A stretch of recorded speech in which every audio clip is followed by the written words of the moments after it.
Akkam jirtu hordoftoonni YouTube chaanaalii keenya baga nagaan dhuftanii Dr. Birboo Caalaati.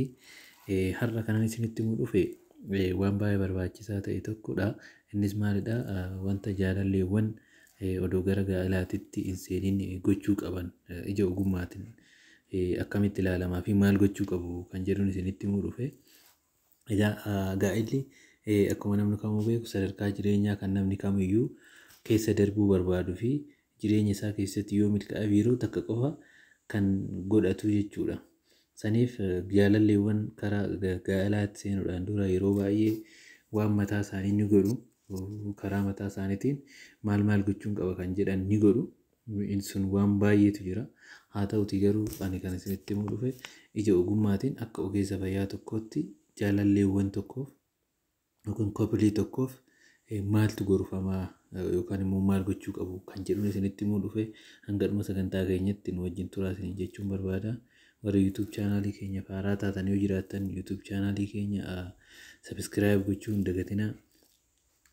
Egaa maal gochuu qabu jaalalleewwan gara gaa'elaatti deemuudhaan dura kan jedhuu fi tokkoffaa irratti waan kana yoo jedhamu yeroo baay'ee dhukkuboota walqunnamtii saalaatiin daddarban irratti kan xiyyeeffatedha.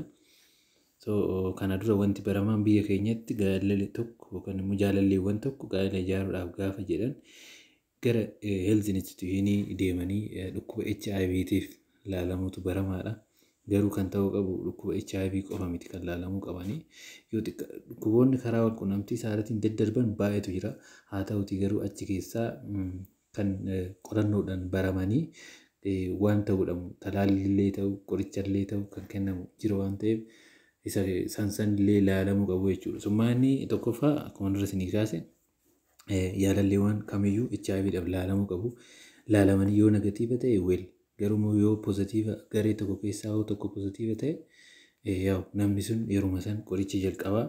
Maaliifini yeroo namni sun qoricha jalqabe carraan nama kapuliishii sanitti darbuu yookaan isaa sanitti darbuu xiqqaa waan ta'eef abbaan pozitiiva ta'e gaafichuma qoricha jalqabaa jechuudha. Akkasumas illee mala ittisa waan gorfamu jira akkamitti akka jarris wajjin jiraatanii sanaaf ilaalamuu qabu jechuudha. Isaaf illee lamaffaa dhukkuba hepatitis B'tiif ilaalamuu qabu. Dhukkubni kunis akkuma dhukkuba kaanii karaa walqunnamtii saalaatiin kan darbudha. Jaalalleewwan kun ilaalamanii yoo lachanuu negatiiva ta'an bareeda. Yoommoo keessaa namni tokko pozitiiva ta'e namni pozitiiva ta'e sun hordoffii godha. Namni negatiiva ta'e sun immoo kan immoo dhukkuba sanirraa bilisa ta'e sun immoo kittibaata fudhatee gaa'elli isaanii itti fufaa jechuudha. Inni biraa hepatitis irree ilaalamuudha. Maraan kun biyya keessallee ni jira. Hepatitis kana hanga ammaa kittibaata hin qabu garuu yeroo baay'ee ajjeesu kan immoo hangi komanii mootii akka hepatitis B'titti hin babal'atu. Yoo pozitiiva ta'an namni pozitiiva ta'e sun hordoffii gochuudha. Yoo negatiiva ta'e bareedadha jechuudha. Inni biraa sifilisii kan jedhamu dhukkuboota walqunnamtii saalaa keessaa darban keessaa tokko sifilisiidha. Sifilisii saniif irree ni ilaalamu. Yoo pozitiiva ta'e ni wal'aanamu. Qoricha qabdii ni wal'aanamti. Sifilisiin qoricha ishee fudhachuudha. Yoo negatiiva ta'e akkuma dura bareedadha jechuudha. Inni biraa dhukkuba akka vaayirasiidhaan daddarban akka herpesii kan jedhaman jiru. Isaan kanaaf illee ilaalamanii kilinikaalii yookaan immoo ogeessi ilaalee mallattoo fi maal irraa ilaalee raate qoricha isiniif kenna waan ta'eef ishii kanaaf illee ilaalamuu qabdu jechuudha. Egaa dhukkuboonni walqunnamtii saalaatiin daddarban baay'een jiru garuu kan mirmaraan godhamuu danda'uu fi qoricha kennamanii fayyamuu danda'amu dhukkuboota kanneen waan ta'eef jaalalleewwan kamiyyuu gara gaa'elaatti seenuudhaan dura dhukkuboota kanniiniif ilaalamu gosa dhiigaati.